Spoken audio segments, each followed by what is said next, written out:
छठ पूजा का खरना कार्तिक शुक्ल पक्ष की पंचमी तिथि को मनाया जाता है, जो इस बार 18 नवंबर को यानी कि आज है। इस दिन व्रती दिन भर व्रत रखते हैं, फिर शाम में पूजा के बाद गुड़ की खीर खाकर 36 घंटों का निर्जला व्रत शुरू किया जाता है। खरना में सिर्फ एक समय ही भोजन किया जाता है। खरना का मतलब होता है शुद्धिकरण। दरअसल खरना का मकसद तन और मन को छठ पारण तक शुद्ध रखना होता है।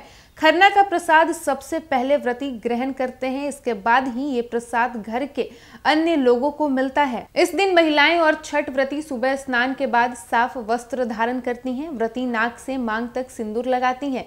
व्रती खरना में दिन भर व्रत रखती हैं और शाम के समय लकड़ी के चूल्हे पर साठी के चावल और गुड़ की खीर का प्रसाद तैयार करती हैं। सूर्य भगवान की पूजा के बाद इस प्रसाद को सबसे पहले व्रती महिलाएं ग्रहण करती हैं। इस प्रसाद को ग्रहण करने के बाद ही व्रती महिलाएं अपना 36 घंटे का निर्जला उपवास शुरू करती हैं।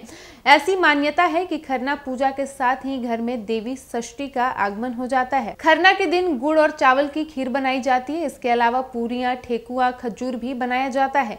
इस पूजा में मौसमी फलों और सब्जियों का इस्तेमाल भी किया जाता है। खरना के दिन से छठ पूजा समाप्त होने तक व्रत रखने वाले लोग चादर बिछाकर सोते हैं। खरना पूजा का प्रसाद मिट्टी के नए चूल्हे पर बनाया जाता है।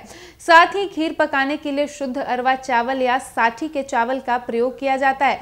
प्रसाद बनाने के लिए आम की लकड़ी का प्रयोग करना सबसे उत्तम माना गया है। एक बार फिर से बता दें कि 4 दिन के त्योहार छठ पूजा के पहले दिन नहाए खाए और दूसरे दिन खरना होता है।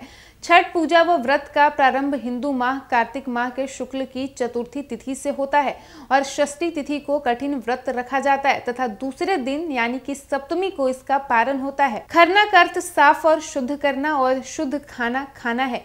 खरना को लोहंडा भी कहते हैं। इस दिन भोजन प्रसाद बनाने में शुद्धता का पालन किया जाता है। खरना के दिन से ही 36 घंटे का निर्जला व्रत प्रारंभ हो जाता है। खरना कार्तिक शुक्ल पंचमी को रहता है।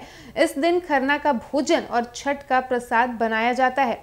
इस दिन प्रसाद बनाने के लिए नए मिट्टी के चूल्हे और आम की लकड़ी का प्रयोग किया जाता है, जिस पर साठी के चावल, दूध और गुड़ की खीर बनाई जाती है।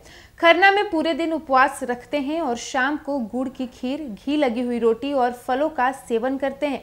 इसके बाद व्रत प्रारंभ हो जाता है। इस पूरे दिन जल भी ग्रहण नहीं किया जाता है। इसके बाद जब भोजन करते हैं तो अच्छे से शुद्ध जल ग्रहण करना होता है। खरना का प्रसाद और भोजन जो बच जाता है उसे घर के अन्य सदस्यों को प्रसाद के रूप में दिया जाता है। संध्या के समय नदी या तालाब पर जाकर सूर्य को जल दिया जाता है और इसके बाद छठ का कठिन व्रत आरंभ हो जाता है।